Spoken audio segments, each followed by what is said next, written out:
Olá, meus amados, paz seja convosco, que Deus abençoe a sua casa, que Deus abençoe a sua família. Estamos mais uma vez juntos aqui compartilhando a palavra de Deus. E eu sei que Deus tem algo para falar no seu coração. Eu quero orar pela sua vida. Eu quero começar pedindo a Deus que Deus possa te visitar, que Deus possa te abençoar. Senhor, nosso Deus e nosso Pai, Deus, visita agora as pessoas que estão nos ouvindo através das redes sociais. Pai Celeste, que cada um agora possa receber uma unção especial vindo direto do Senhor. Que o Senhor possa abençoar, meu Deus, dessas vidas, naquilo que elas mais estão precisando de Ti. A Bíblia diz que o Senhor é socorro bem presente na hora da angústia. Que então o Senhor possa agora entrar, ó meu Deus, nesses corações e que o Senhor possa ser bem-vindo nestas casas para operar e fazer milagre. Nós bendizemos o Teu nome, porque o Senhor está conosco, porque o Senhor não tem nos deixado e nem tem nos desamparado. Pai, permaneça conosco em nome de Jesus. Graças a Deus. Queridos, esses dias eu tenho estudado muito sobre o livro de Daniel. Eu gostaria que você permanecesse conosco, porque no final desta ministração eu vou estar fazendo uma oração pela sua vida, uma oração pelo seu lar, uma oração pela sua família. Eu sei que Deus tem um plano muito grande a seu respeito e a respeito daqueles que você ama. Muitas vezes você diz assim, mas Deus, por que a minha vitória está demorando tanto? Eu te digo que permaneça, porque Deus tem o dia certo para te entregar a sua bênção e para te entregar a sua vitória. E tomara que esse dia seja hoje. Hoje de manhã eu estava meditando na palavra de Deus, lá sobre Hebreus capítulo 11. E lá em Hebreus capítulo 11 diz que foi pela fé que os antigos alcançaram a aprovação de Deus. Foi pela fé que os antigos chamaram a atenção de Deus. E sempre quando a gente conversa com uma pessoa que já viveu um pouco mais que nós sempre vamos ter muitas experiências para aprender com esta pessoa. Esta pessoa vai sempre ter muito aprendizado para passar para nós. E é justamente isso que a Bíblia está dizendo. Se nós queremos vencer, nós devemos prestar atenção no exemplo dos antigos. Nós devemos mirar na fé daqueles que foram antes de nós. A Bíblia nos fala de vários homens que venceram pela fé. Um desses é Abraão. Eu sei que todos conhecem um pouco da história de Abraão. Abraão, na Bíblia, ele é considerado como o pai da fé, porque toda a vida de Abraão foi pautada pela fé. Primeiro, Abraão recebe de Deus um mandado de sair da sua terra e da sua parentela.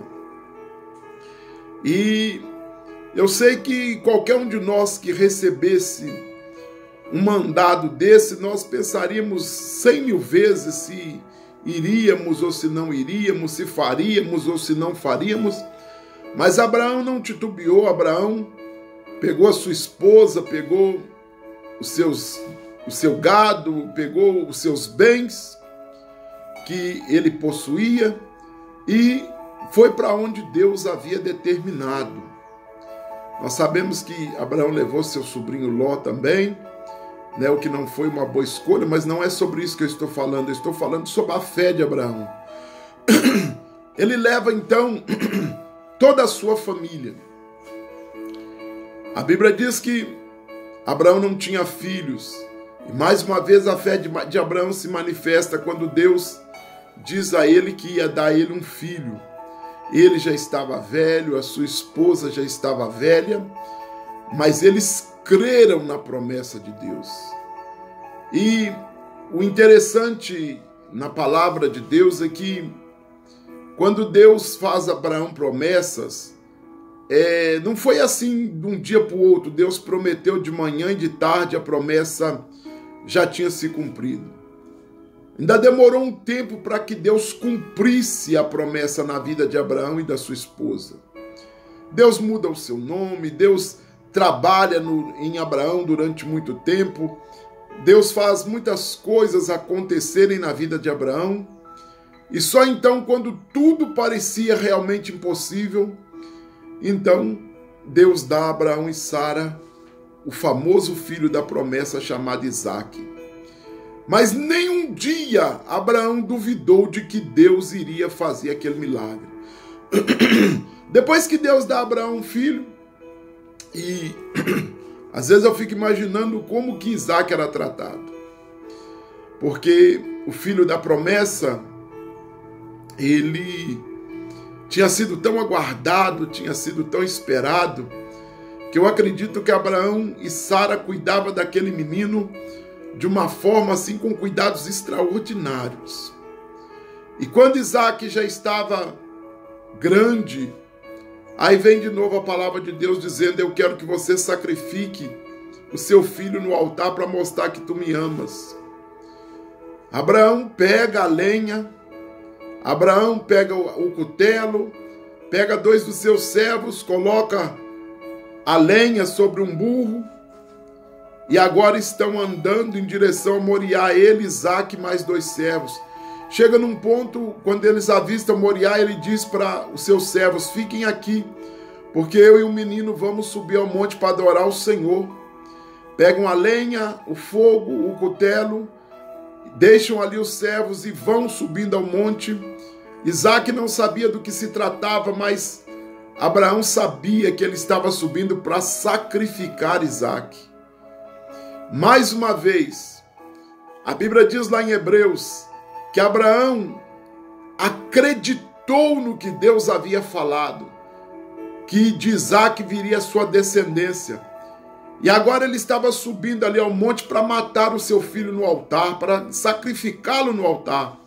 Mas ele acreditava tanto em Deus, que ele sabia que, ainda que Isaque fosse queimado, sacrificado sobre o altar, das cinzas que sobrassem, Deus poderia ressuscitar Isaque novamente.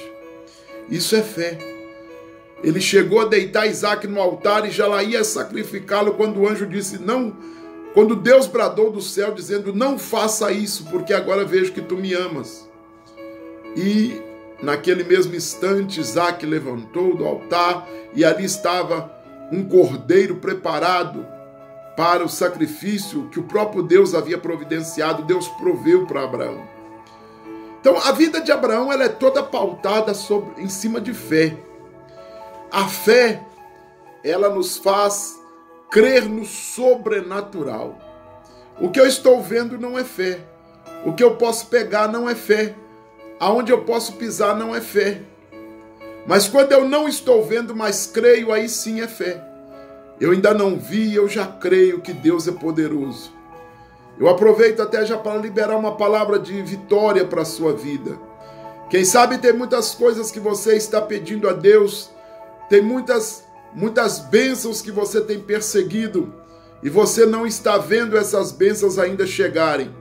Mas eu quero te dizer que continue crendo, porque a Bíblia diz que a fé é a certeza das coisas que não se veem. Você não viu, mas você já crê, porque a Bíblia diz que tudo quanto pedimos em nome de Jesus, Ele fará. Então acredite que a sua vitória está chegando. Acredite que a bênção de Deus para você está vindo e ela vem perfeita. Eu disse em alguma dessas lives que a gente fez que acontece muito conosco, da gente cair no desespero e às vezes a pessoa está fraca na fé, não consegue esperar a resposta de Deus, então apela para os enganos dessa terra. Vão atrás de pessoas que têm contato com deuses malignos, tem contato com entidades malignas e fazem trato com essas entidades em favor da vitória que tanto quer. Às vezes um casamento, às vezes um pagamento de uma dívida, às vezes o sucesso, às vezes a fama. Eu não sei o que se passa na mente do ser humano quando entrega a sua vida a entidades malignas para receber delas um bem, sabendo que ficou devendo aquela entidade. E mais cedo ou mais tarde aquela entidade vai cobrar. E o alvo de Satanás é a sua alma. Então quando nós fazemos trato com o diabo, ele está de olho na sua alma.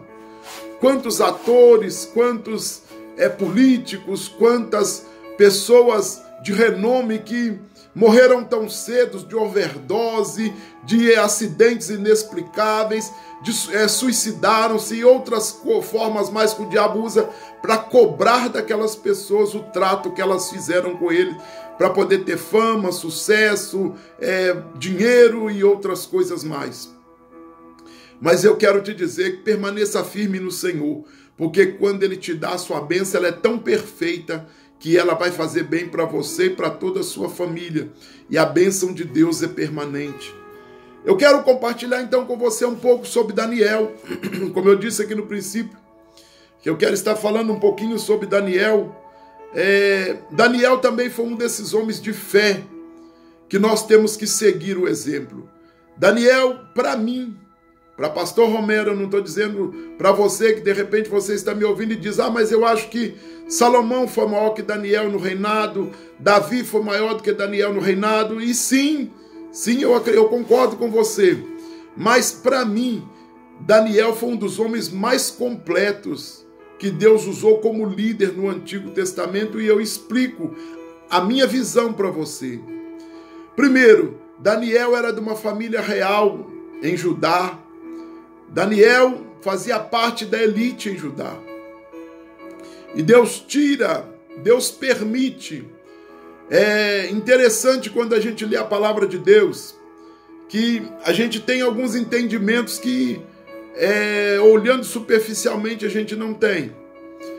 Deus permitiu que Nabucodonosor invadisse Judá e levasse o povo de Judá, o povo de Jerusalém cativo. Deus permitiu, porque aquele povo estava em desobediência à palavra de Deus. E todas as vezes que Israel desobedeceu, foi punida de alguma forma. Punida com cativeiros, punida com derrotas em guerras. O povo de Deus só vencia, e só vence até hoje, quando busca a Deus, quando se prostra diante de Deus. Eu acho que todos nós temos visto o que aconteceu no nosso Brasil nesses últimos dias. O Covid-19 vinha como uma praga se alastrando sobre a nossa terra, e o tanto de má notícias que a gente estava ouvindo é que em 30 dias muito da população brasileira seria dizimada, seria atacada pelo Covid-19.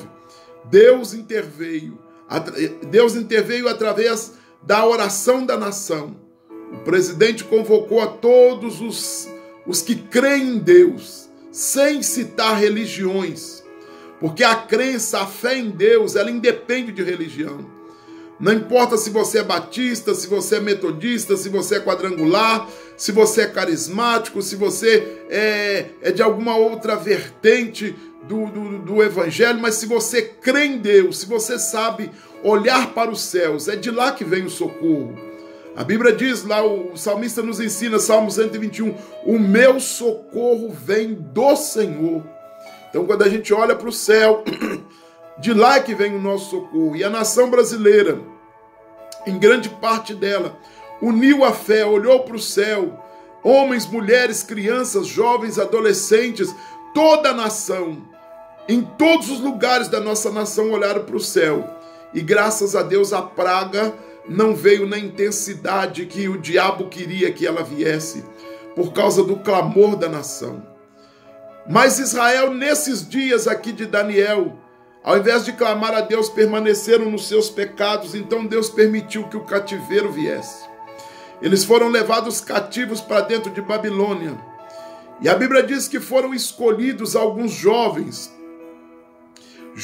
inteligentes, jovens de família real, jovens que conheciam a fundo os costumes de Israel, os costumes de Jerusalém, jovens cultos, e esses jovens foram levados para dentro do palácio do rei.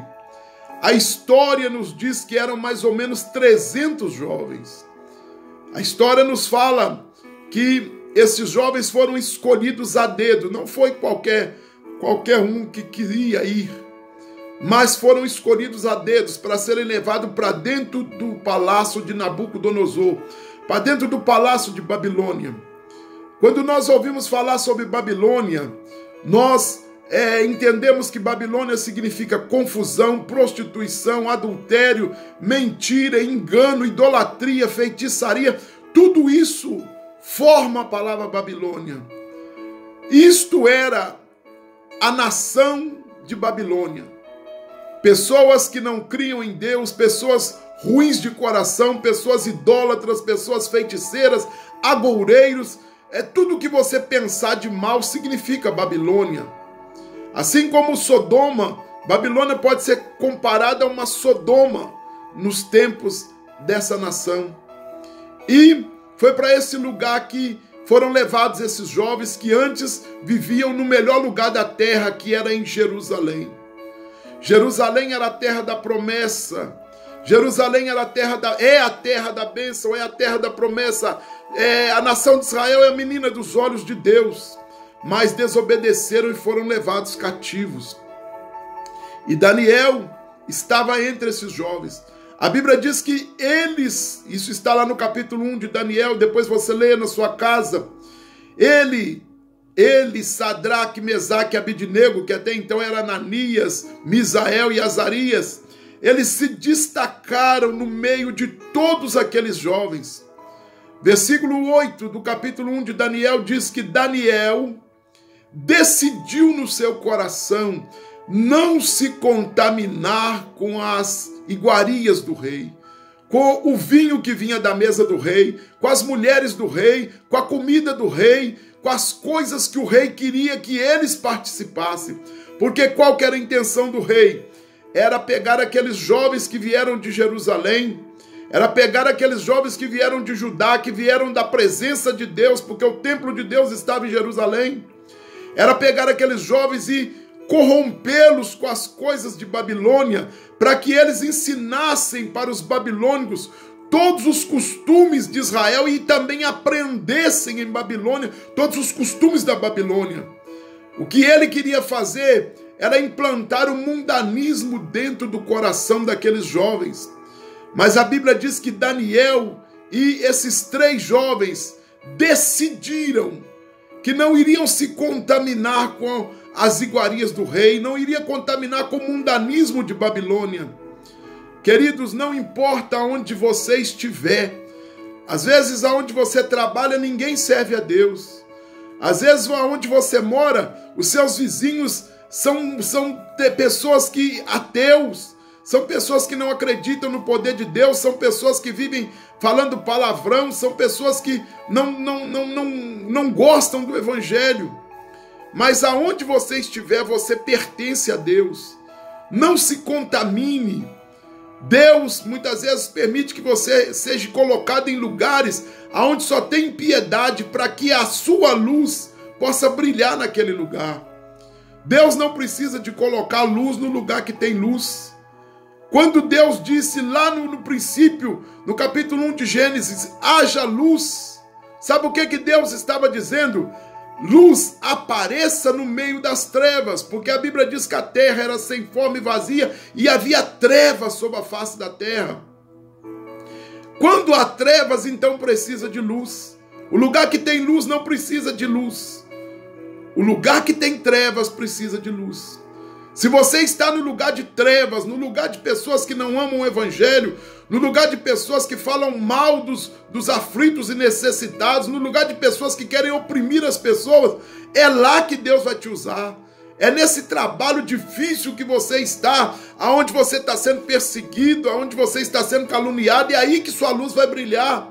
É nesse bairro difícil, onde só tem ímpio, onde as pessoas só pregam o ódio, a violência. É nesse lugar que Deus vai te usar. É nesse lugar aí onde é muito difícil, onde todos falam com você: sai desse lugar, porque você está batendo em pedra e não vai dar em nada. É aí que Deus quer que você permaneça, porque é lá que Deus vai te honrar. A sua luz vai contaminar o ambiente. Foi o que aconteceu com Daniel. Ele decidiu. Ele não podia ir embora de Babilônia, porque ainda que o rei queria que ele participasse de tudo que Babilônia oferecia, ele estava preso em Babilônia. Ele não podia sair dali. Mas ali Deus iria fazer coisas extraordinárias na vida de Daniel. Daniel seria um dos líderes que mais se destacou durante todo o reinado de Nabucodonosor, todo o reinado do filho de Nabucodonosor, todo o reinado persa, todo o reinado de Ciro. Daniel passou por 4 reinados ali, e em todos eles ele se destacou, porque o Espírito de Deus estava sobre Daniel e ele não se contaminou. Eu tenho certeza que todos os dias Daniel era chamado a se contaminar. Todos os dias Daniel era quase que forçado. A Bíblia fala que, aqui no capítulo 1, que o eunuco que cuidava dos jovens, que era chefe vamos dizer assim na linguagem popular, chefe da cozinha, que tinha que cuidar da alimentação dos jovens, um dia chegou para Daniel e falou com ele. Daniel disse para ele: eu não quero comer essas iguarias do rei. Ele disse: eu tenho que fazer vocês participar de tudo que o rei mandou, porque senão ele me mata. Porque vocês vão emagrecer, vocês vão ficar pardos, vocês vão ficar de aparência caída e o rei me mata, porque ele quer que vocês se sintam bem em Babilônia, porque o interesse dele é que vocês sirvam à vontade de Babilônia. Mas Daniel falou com eles: faça uma prova conosco. O nosso Deus é poderoso para nos dar vitórias. Dê-nos apenas legumes, dê-nos apenas... nós não vamos contaminar com nada do rei, apenas vamos comer legumes e beber água. E a Bíblia diz que 10 dias depois, Daniel e aqueles 4 estavam mais belos, mais fortes, com a pele melhor do que todos aqueles que estavam aproveitando das iguarias do rei. Se você perceber aqui uma coisa, às vezes a gente pensa que todos os dedos da mão são iguais, e você sabe que não são, basta olhar para a sua mão aí. Os dedos das mãos não são iguais. Vieram 300 de Jerusalém, vieram 300 de Judá, todos eles sabiam quem era Deus, todos eles participaram da presença de Deus em Jerusalém, viram os rituais onde o Espírito de Deus se manifestava, viam Deus usando a sua glória manifesta em Jerusalém, viam Deus usando os sacerdotes, viam tudo que Deus fazia em Jerusalém, mas quando chegaram em Babilônia nem a lembraram mais de Jerusalém. Eles se contaminaram, bebiam, comiam, dançavam, eles queriam aproveitar aquilo que o rei estava proporcionando a eles. Mas 4 jovens, entre eles o que mais se destacou, Daniel, eles resolveram não contaminar.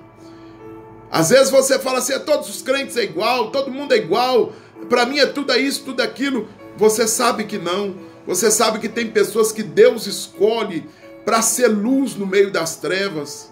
E eu espero em Deus, em nome de Jesus, que você seja uma dessas pessoas que não vai se contaminar com esse mundo, que não vai vender a sua alma a Satanás para ganhar nada em troca, que você não vai deixar o inimigo te enganar. Você faz parte daqueles que a sua luz vai brilhar. Nós fazemos parte daqueles que Deus vai honrar sem se contaminar com as iguarias do rei. Nós fazemos parte daqueles que Deus vai honrar sem deixar Satanás nos enganar. A Bíblia diz que Daniel, ele permaneceu fiel. Ele foi fiel a ponto de, em todos os reinados, ele se destacar. E eu quero compartilhar com você o versículo de número 18, para nós não sermos muito extensos. Eu quero compartilhar com você o versículo de número 18, que diz assim: afinal do tempo estabelecido pelo rei para que os jovens fossem trazidos à sua presença, o chefe dos oficiais apresentou os jovens a Nabucodonosor. O rei conversou com eles e não encontrou ninguém comparável a Daniel, Hananias, Misael e Azaria, de modo que eles passaram a servir o rei. O rei, quando chamou Daniel, depois de Daniel e os três jovens, na sua presença, para ver como eles estavam, se eles tinham sido bem alimentados, como que eles estavam, ele então encontrou neles as pessoas melhores do que os 300 que tinham se contaminados. O rei se espantou de ver a sabedoria que estava em Daniel. Versículo de número 20 diz que o rei fez perguntas sobre todos os assuntos nos quais exigia sabedoria e conhecimento, e descobriu que eram 10 vezes mais sábios do que todos os magos e encantadores de todo o reino. Olha o que Deus fez na vida de Daniel. Ele era mais sábio do que os homens que já viviam em Babilônia de nascença. Ele era mais sábio do que as pessoas que contaminaram naqueles 10 dias que vieram de Judá. Ele se destacou no meio de todos. Sabe por quê? Porque o Espírito de Deus estava sobre Daniel. O espírito de liderança, de sabedoria, de conhecimento. Eu ministro em nome de Jesus sobre a sua vida aqui, toda esta unção que havia sobre Daniel, que esteja sobre você. A unção de não se contaminar, de não emprestar os seus ouvidos a Satanás. Quantas vezes pessoas têm vindo até você falar mal das pessoas que servem a Deus, tentar tirar você dos caminhos de Cristo, tentar fazer você odiar pessoas que estão sendo luz na terra. Mas seja como Daniel, não empreste os seus ouvidos ao diabo, não se contamine, permaneça fiel, e você vai ver o que Deus vai fazer em você e através de você. Versículo de número 21, para nós encerrarmos, diz assim: e Daniel permaneceu ali até o 1º ano do rei Ciro. Aqueles 300, a Bíblia nem fala mais deles. Mas aquele que foi fiel permaneceu durante todo o tempo que Deus quis. Daniel já tinha 80 anos e ainda era o homem mais sábio de Babilônia. Ainda era o homem aonde aconselhava reis, aonde aconselhava líderes. Daniel galgou as mais altas posições em Babilônia, porque a sua luz nunca deixou de brilhar. Eu ministro em nome de Jesus que Deus vai te levar a lugares altos, que Deus não vai deixar você envergonhado em nenhum dos dias que você tem vivido, porque a unção dele está sobre a sua vida. Deixa eu orar por você. Seja a luz aonde você estiver. Se você está desviado dos caminhos do Senhor, volte para os caminhos do Senhor. Se você ainda não serve a Deus, ainda não aceitou Jesus como seu único e suficiente Salvador, faça agora, para que essa unção de Deus que estava sobre Daniel, para ter paz no meio das adversidades, para ser luz no meio das provas, para ser exemplo no meio dos ímpios, que essa unção esteja sobre você, que você viva dias abençoados. Coloca a sua mão no seu coração. Senhor, nosso Deus e nosso Pai, eu quero abençoar todos esses que estão compartilhando conosco esta palavra. Meu Deus, que o Senhor visite a cada um agora. Meu Deus, em nome de Jesus Cristo, eu repreendo toda ação de Satanás, toda enfermidade, todo levante das trevas contra estas vidas, em nome de Jesus Cristo. Meu Deus, abençoe o lar, abençoe a família, abençoe o ministério. Oh, meu Deus, abençoe esses que estão voltando para os teus braços, abençoe esses que estão aceitando a Cristo como Salvador. Meu Deus, que este povo seja agora abençoado e que praga nenhuma chegue a essas vidas. Eu ministro toda a unção do céu sobre este povo. Meu Deus, que a fé de cada um dos teus filhos seja avivada. Meu Deus, que o amor seja renovado no coração e que nós não nos deixemos nos contaminar, mas que nós sejamos, ó Deus, Daniel na nossa geração, que o exemplo de Daniel e de Abraão, ó meu Deus, e de tantos outros servos e servas do Senhor que venceram pela fé, estejam na nossa vida. Eu ministro a tua bênção sobre todo o teu povo, em nome de Jesus. Amém e graças a Deus. Louvado seja Deus. Seja abençoado em nome de Jesus. Que Deus te abençoe. Em nome de Jesus, em breve nós estaremos reunidos novamente ali no templo, na rua Luísa Lucindo, número 15, no José de Almeida. Que Deus possa abençoar a sua vida com toda a sorte de bênção, que você possa permanecer firmes na fé, sem se abalar. Que Deus abençoe a todos vocês, tenham um dia de vitória. Ore por mim, que eu estou orando por vocês. Compartilhe essa palavra. Dê um like lá em nome de Jesus. Dê o seu joinha lá para que mais pessoas possam estar visualizando essa palavra. E que Deus te abençoe com toda a sorte de bênção em nome de Jesus. Paz seja convosco.